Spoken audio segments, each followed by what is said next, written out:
I think we are waiting for Gareth Thomas to join us. I've just had a text saying he's voting, which makes sense because the bell is going off. So that would make sense.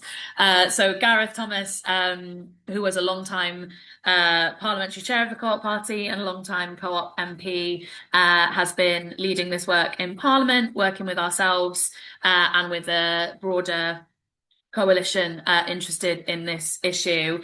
I'm going to leave it to the experts to talk about exactly what it is, but I'll do a brief intro, which is about the way that I got introduced to this bit of work, which is that I think this particular policy has like its roots, and Kay, who's here to speak, will shake her head if I'm wrong. But I think this particular piece of work has some of its roots in America, after the Depression, where there was like a real need to sort of redistribute wealth across the country and to bring investment and finance and access to banking to poorer, underserved parts of the states. And you know, in America in the 1920s, there was a huge racial aspect to that. There was a class aspect to that, and it was all about trying to bring financial institutions into places that had never really had them and therefore had never had the opportunity to tap into the benefits that they can offer.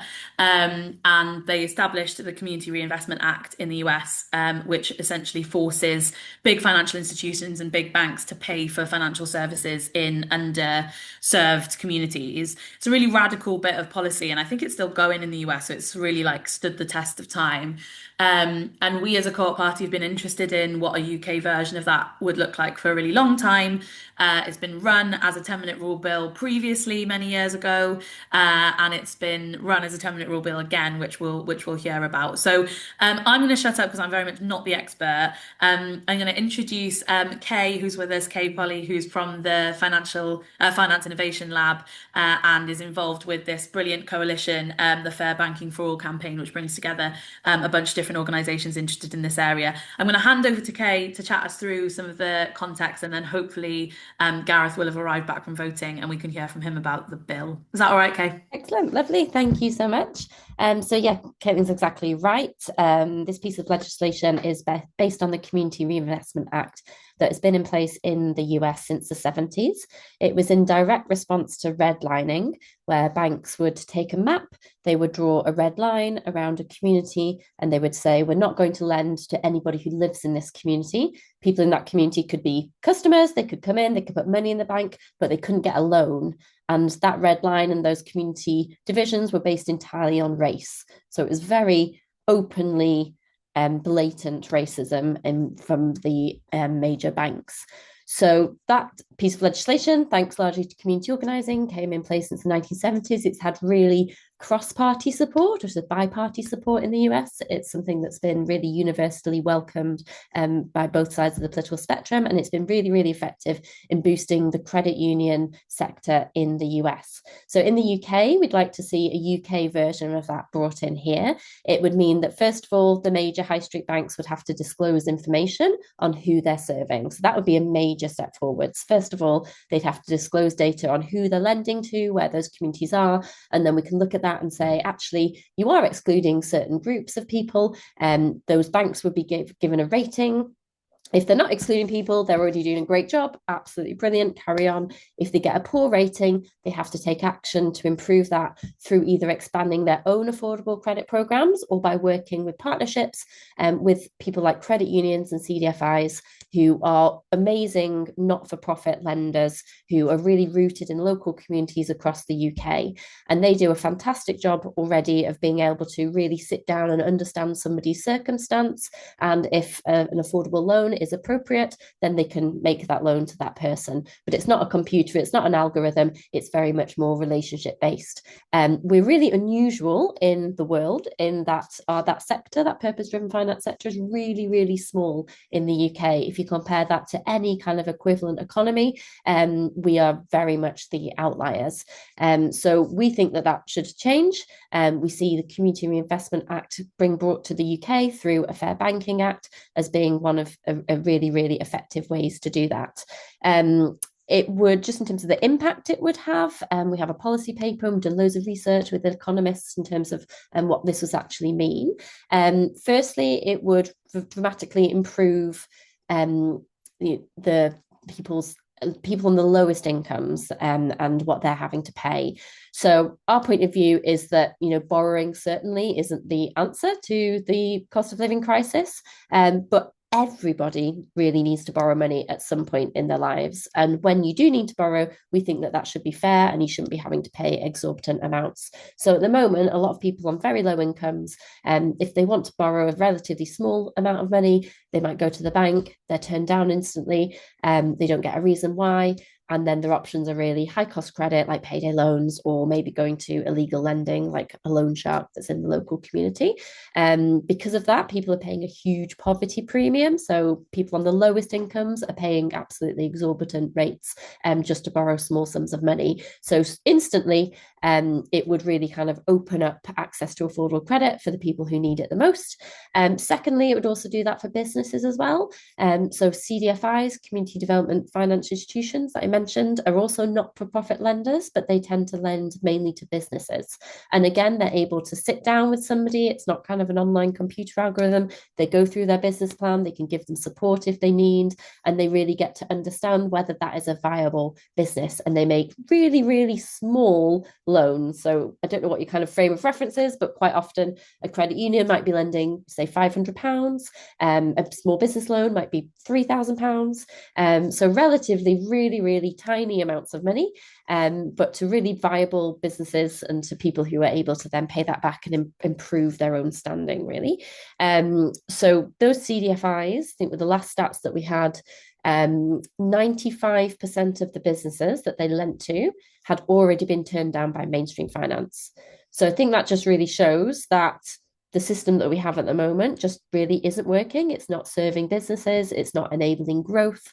It's not serving those on the lowest incomes. I had another stat somewhere that is that a CDFI was able to offer a business sort of a consolidation loan for like debt that they'd taken on to grow the business. But again, that was kind of from higher cost credit, and that business that was run by an ethnic minority woman. She was paying £45,000 a month just in interest. And when that was changed to be loaned from a CDFI instead, she ended up paying £9,000 a month interest. So just to give you an idea of the difference that that could make for businesses in terms of small businesses in communities exactly where we want that growth, that person's saving £36,000 every month. They were spending completely unnecessarily on high cost credit just to finance their business.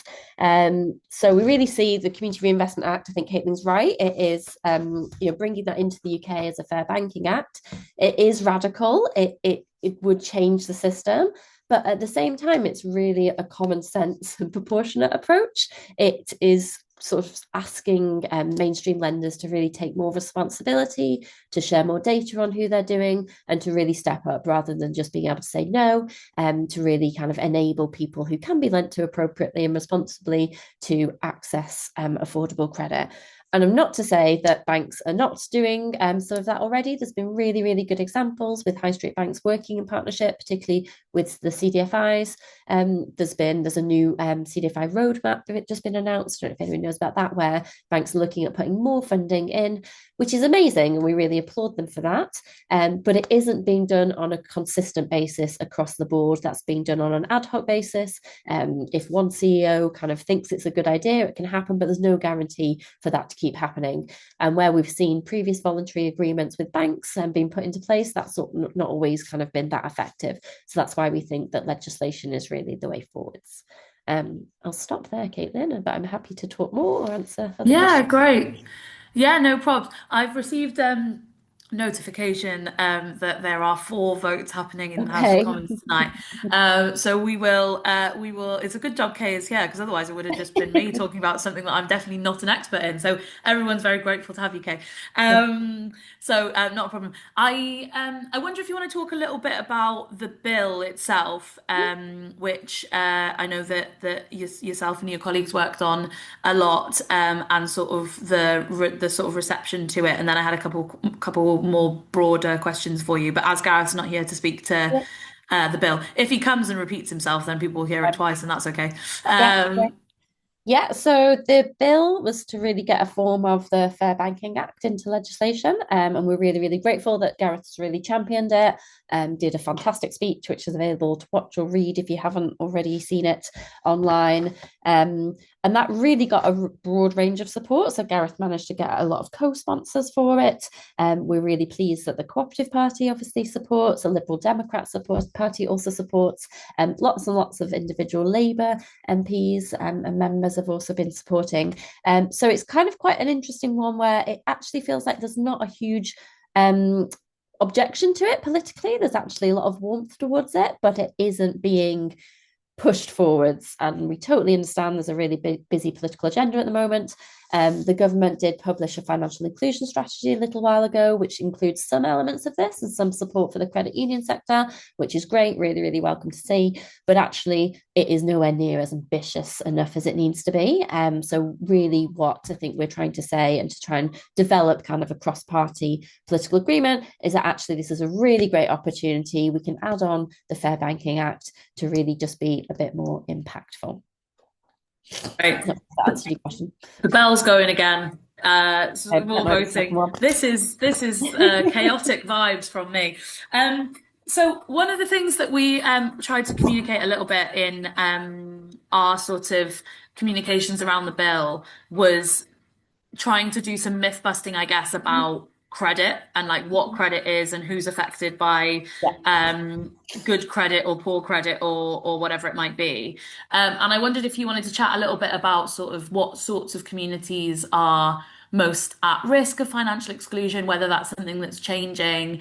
But we tried to put it in quite human terms. It's going again. Tried to put it in quite human terms around, you know, uh, the moments in life when people might rely on a loan from a bank, and the moments in life where that might not be accessible. So, something like your boiler breaking down and needing a new boiler is a moment where, like, for a lot of people, your bank might need to step in and help you, but there are lots of reasons why that might not be accessible. And that's a really like commonplace issue, obviously, but I think the media maybe creates these perceptions about credit and who does and doesn't have credit that's really not like aligned with reality. I don't know if you want to talk a Yeah, little bit about exactly. that.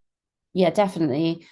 I think that, like we said, credit isn't the solution to poverty. It's part of a much bigger picture to do with the benefit system, with wages, with absolutely everything else that's going on. But actually, everybody needs to borrow money at some point in their lives. So if I need to borrow money, I can get a 0% credit card. Like the ridiculous things that I get through the post all the time for up to like £20,000, I could just borrow that, spend it on absolutely anything that I wanted and not pay a single penny in interest. Yet somebody in that classic example where the boiler's broken, they need to get it fixed, can't do that, or they end up paying back double what they've borrowed. I can give you an example. We've got Sean, who's oh no, sorry, I talk about maybe Charlotte actually first. Charlotte is incredible. She previously went through a period of economic abuse through a previous partner who took out loads of loans in her name, didn't pay them back. Because of that, she has obviously a horrendous credit history. She went through sequestration, which is a bit like bankruptcy in Scotland. And she was only in her 20s, early 20s, and her father suddenly died, and she was responsible for finding the money for the funeral. And within 7 days, she had to find sort of £1,500. She went to her bank. They, of course, just an instant no. She ended up using high cost credit and, paying absolutely huge amounts and being trapped in kind of paying those amounts off for a very, very long time. And I think that's it. It's kind of the reality of people's situation is when you need the money, you need the money. We've had other people whose fridges are broken down, who's need it for medication, moving into a flat that they were told was furnished that isn't furnished, and they've got kids trying to sleep on the floor. They just need, £100 to go and buy a bed. It's really simple things like that that you need there and then, really. Charlotte is incredible. She's brilliant. She's really involved with the campaign now. She oh, sorry, I got it wrong. It was £1,000 she took out through a payday loan, and she ended up paying £1,500 back. Later on, she found a local credit union and she applied for a loan, was given £500 and was accepted, which, she paid back. She paid ahead of schedule. And I think to her, the biggest thing was that she was treated like a human being, and she was treated with respect and compassion. And that actually, she said, it's not, they realize it's not you being a bad person. It's kind of the bank's rules, and it's the system that you're trying to operate within. And really similarly, we see the same thing for businesses. Business lending is, you're massively more likely to be excluded from that if you're a woman, if you're an ethnic minority-led business, if you're outside of London. And these are the community groups that CDFIs disproportionately lend to. So just really quickly, Sian, who I mentioned, she ran a business that was completely decimated in COVID, because she didn't have, she wasn't entitled to any of the COVID bounce back loans, etc. She went to her bank to say, can I have a loan to restart my business? And they just said no, but she felt like they didn't understand what she was saying at all. She went to her local CDFI, which is a CDFI in South Wales called Purple Shoots, and they made a small loan to her. I think it was about £3,000. And thanks to that loan, her business has been incredibly successful. So she's gone from being a single mum on a really, really low income to now running a business employing 7 people. So I think when we're talking about economic growth, it is hugely important that there are so many people like that who do not need to be on benefits, who do have viable businesses, who don't need to be spending half their income paying back a payday loan. That to me is all just completely unnecessary. And if we had better access to affordable credit, that could all just be avoided. I have a bit of a crazy story about financial exclusion, Oh, yeah. actually. So I recently was evicted from my flat. I'd lived in the same place for 6 years, and we got an eviction notice recently. And my housemate, I'm sure she won't mind me saying this. I actually we went on a visit to credit union recently, and I told this story then as well. She has a full-time job, professional job. We're both young professionals in London, and but she had an arranged overdraft with her bank.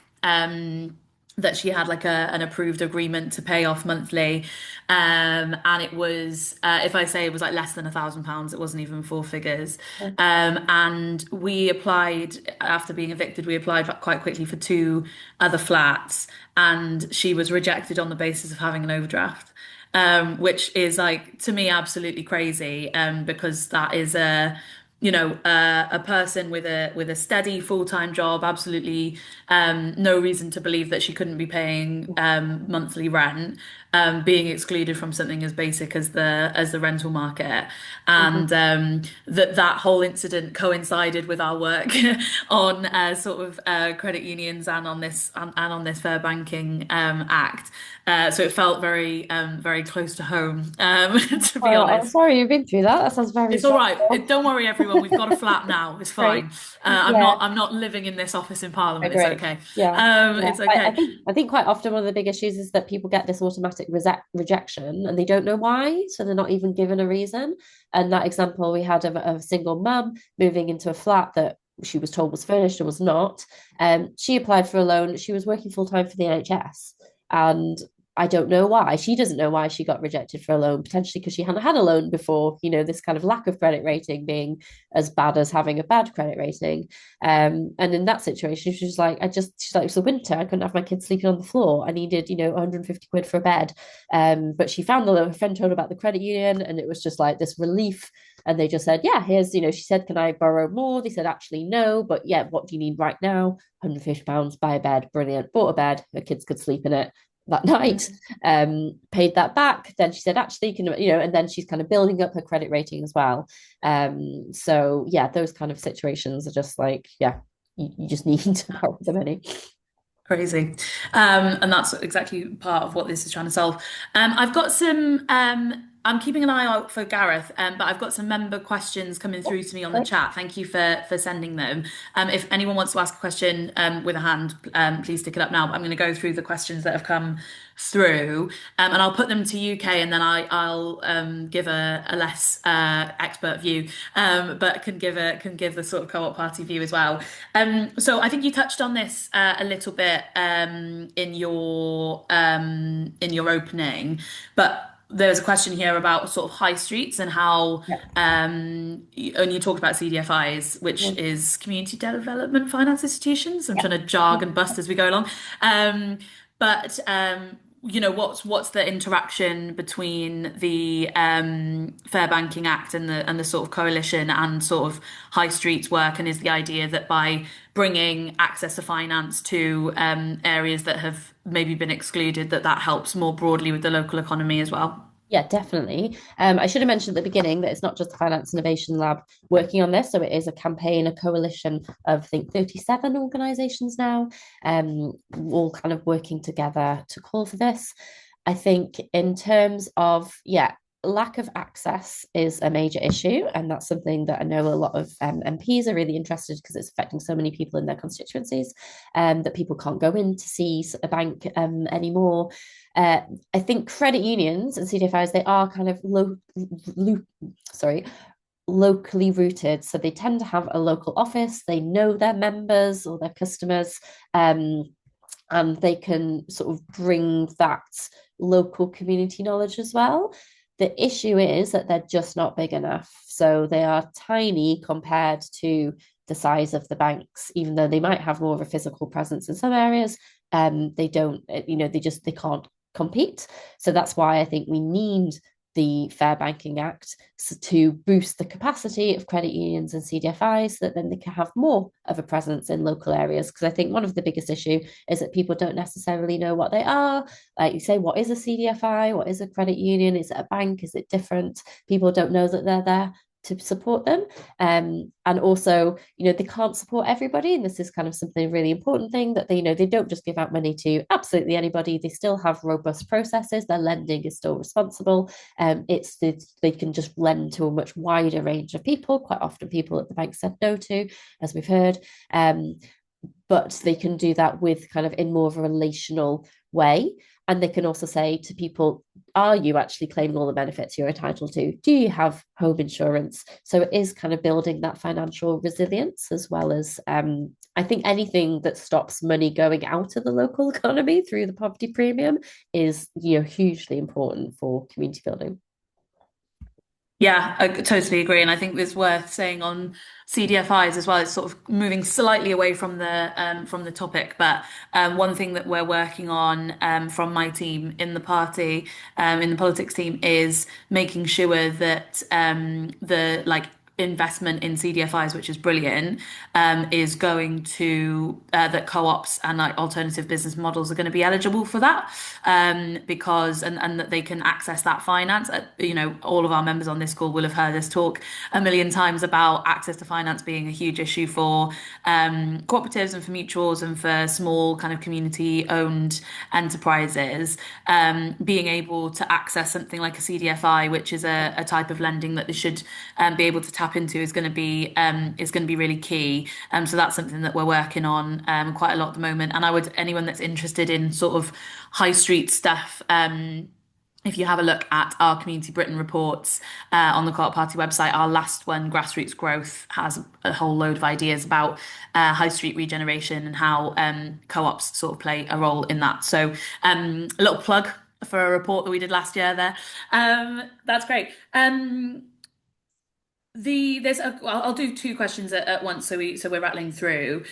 Obviously, this is something that's been in force in the US, as you say, since the 70s, and the campaign here in the UK is quite long standing as well. Why do you think it is that it's taken such a long time to get momentum around this, and sort of how can we sort of build momentum into the future is one question, and the other question is whether I think this is maybe more broadly to do with the coalition, whether there's an access to cash aspect that you're interested in, alongside the kind of credit union aspect, and I can pick those up as well. But I'll go to you first, Kay. Yeah.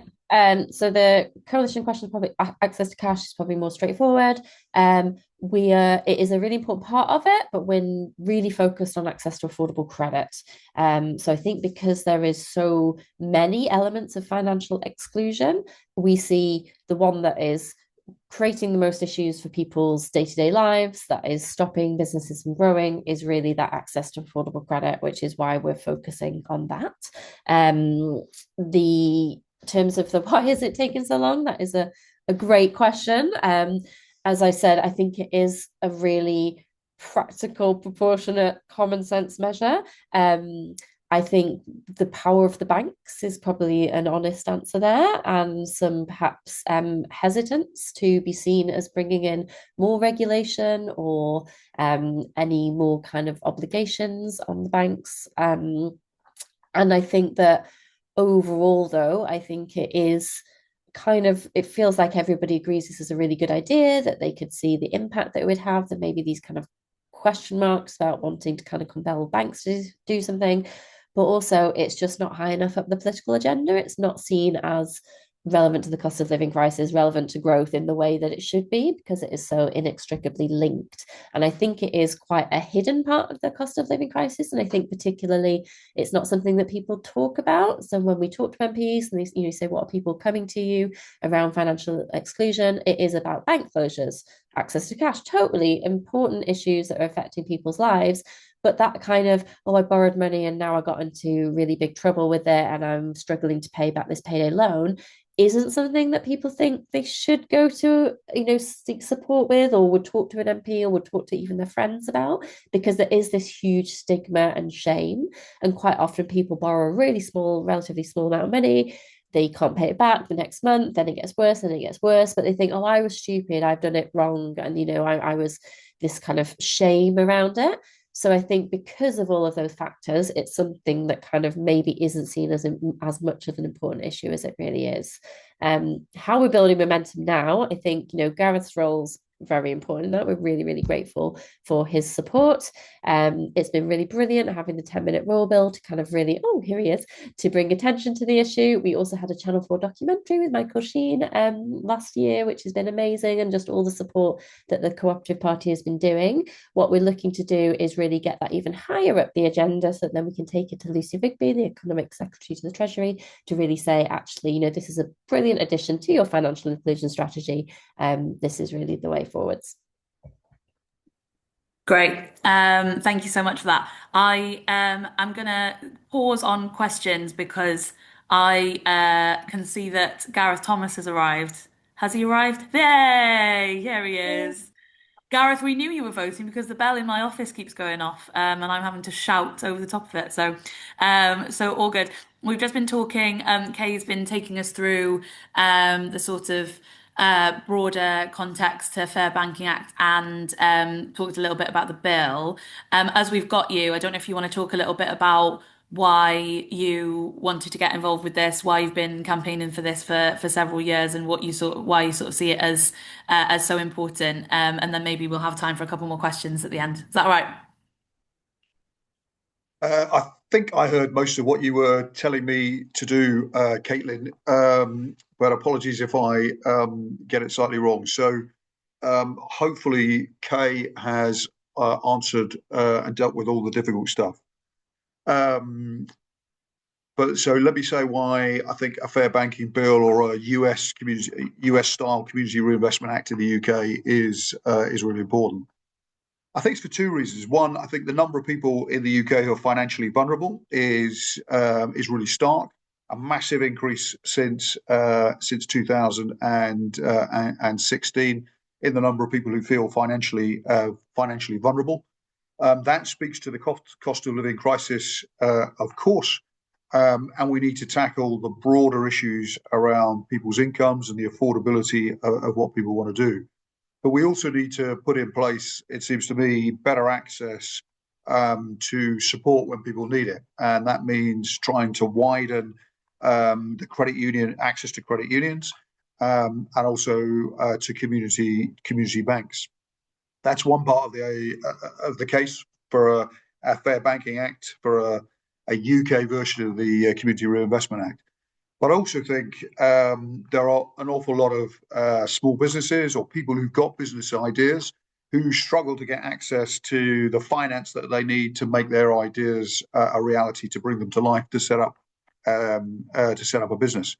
And that's because we don't have here in the UK what they have in the US in terms of community banks, what are called community development finance institutions. In France and Germany, they have regional state banks or they have cooperative banks. We don't have anything like that. We have a very small community bank sector, and we have a credit union sector which is brilliant, but which again is quite small and doesn't get the publicity and the profile it does.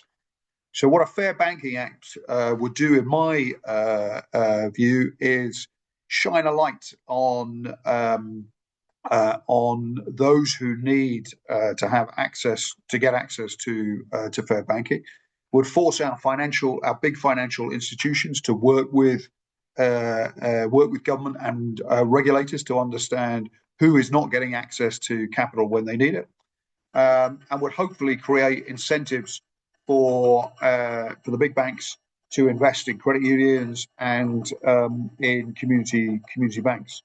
I think it's really striking that in the US, Barclays, Santander, HSBC, all the big banks that we think of here in the UK, they do invest in credit unions over there and in community banks, but they don't do here in the UK. One or two do a little bit, but the vast majority, the Barclays don't, Santander doesn't, HSBC doesn't either.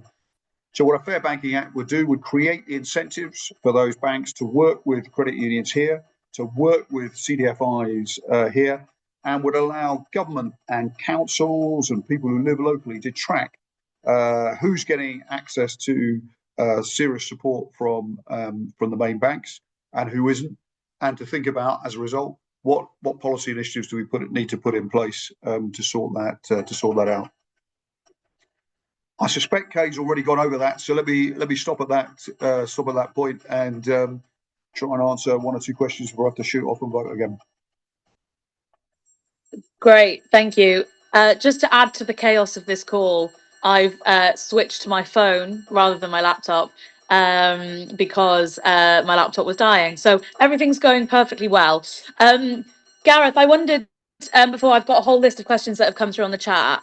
I wondered if before we did that, I would be interested in your answer to the question that Kay just answered previously, and I'm not trying to test you to see if you give the same answer, but the Community Reinvestment Act has been in place in the US since the 70s, and we're obviously still campaigning for our equivalent here. Why do you think it is that it's taken / is taking such a long time? Do you think there are features of our kind of economy or our political system here that are making it harder for this to sort of become a reality?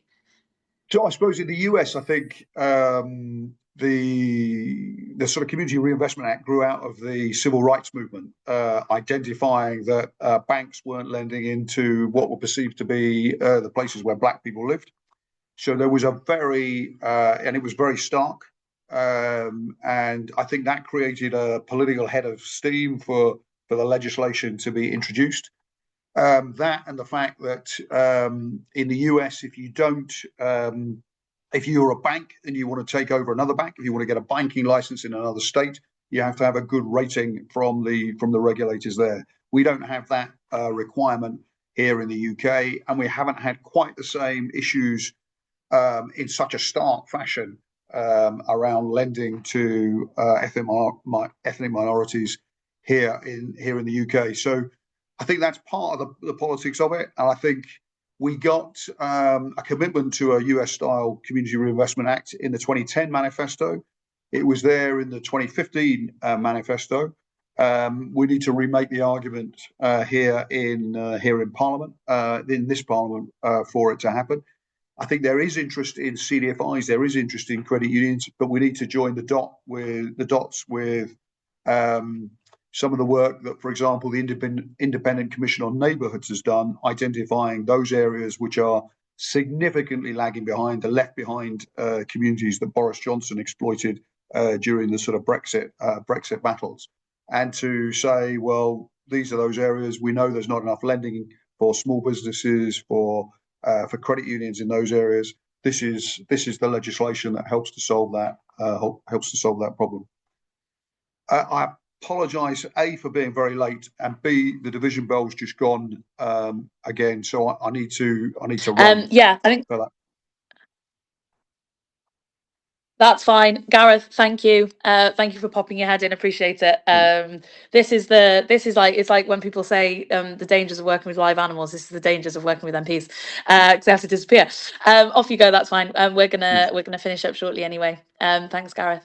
I'm gonna just rattle through, Kay, the last kind of couple of questions that have come through to me on the chat, if that's okay, and then I think we will call it an evening, as there's been so much up and down and back and forth. But the questions that have come through, I mean, Gareth touched on it a little bit there, but there's a question on sort of regional inequalities, and whether that's something that this seeks to address. I know that's something that we've certainly talked about in our work around access to cash and access to finance, is the need to address some of the regional inequalities that exist within financial exclusion, and the way that that's mapped. And the other question was about credit union growth, and whether we think that this is something that will help credit unions to grow. This would have been a great question for Gareth, because I know this is something that he's working on. But do we see that there's a link between a Fair Banking Act and the growth of the credit union sector by, I suppose, by creating more demand?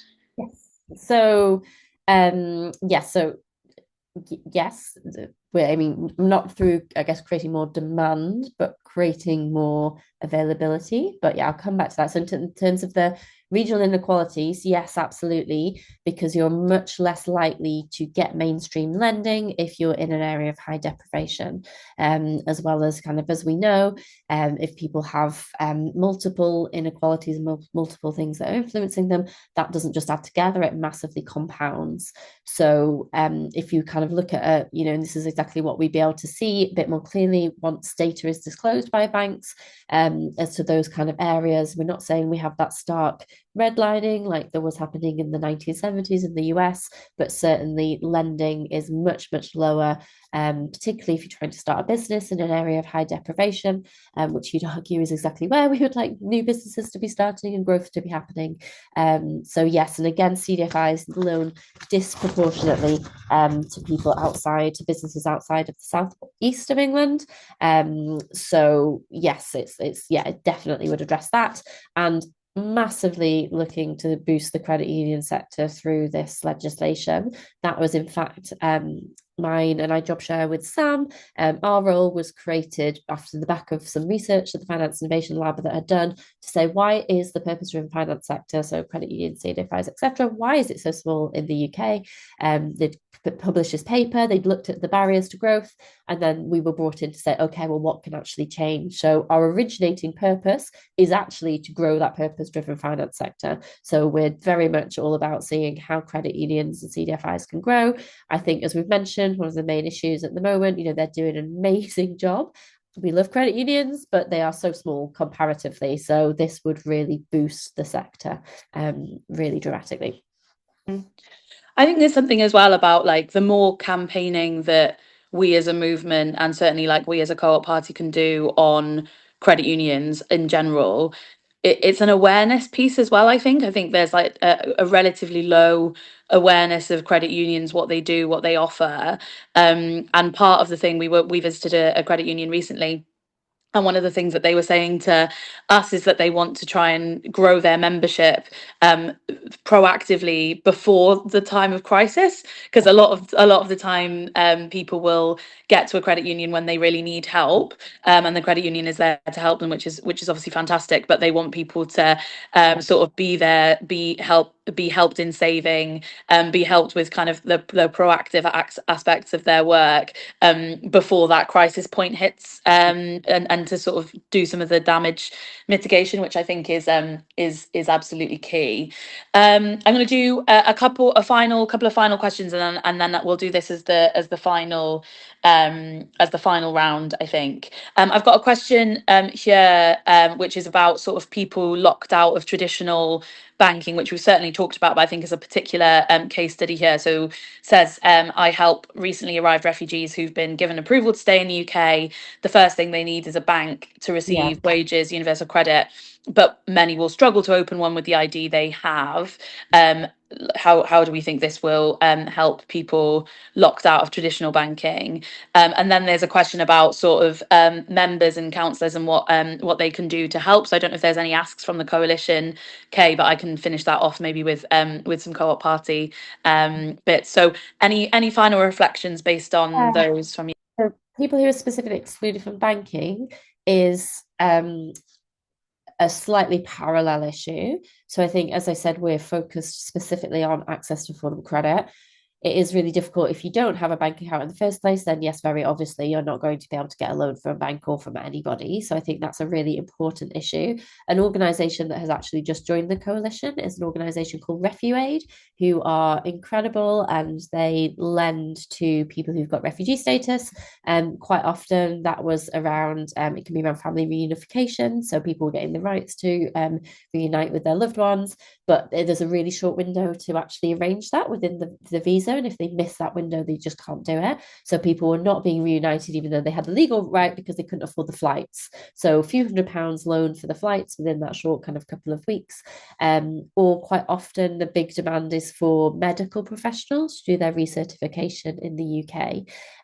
That is just something that is astonishing. There is some government support for that. But the fact that that is the barrier for why people aren't working in the NHS is quite phenomenal, and that entire organisation supports people. So there are people doing things like that are amazing, and definitely that should be something that should be addressed. And in terms of what members and councillors can do to help, we would really love to raise the profile of the campaign. As I said, I think one of our biggest barriers is that it isn't kind of seen as being as politically important as it should be, despite us getting a lot of really great media attention, getting a lot of coverage around the 10-minute rule bill.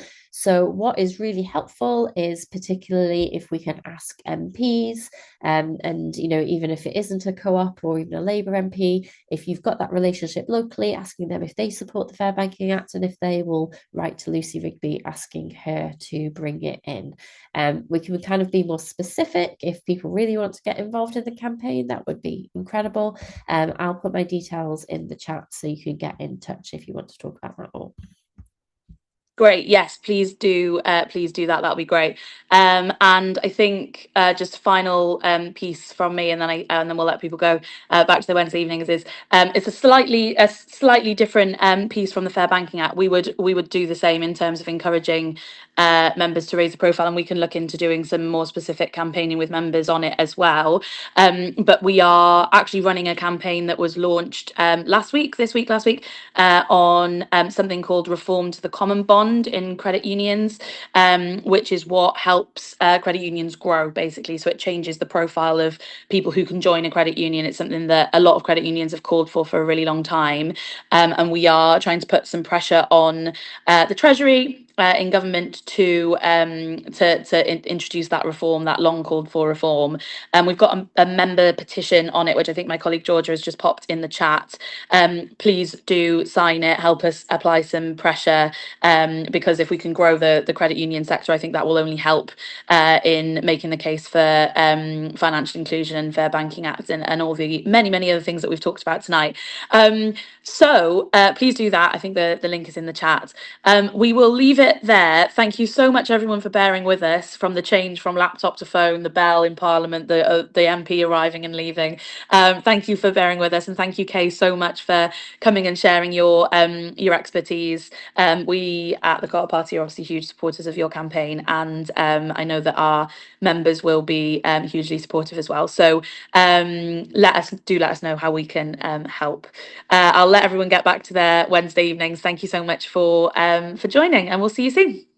Bye. Thank you so much for the support.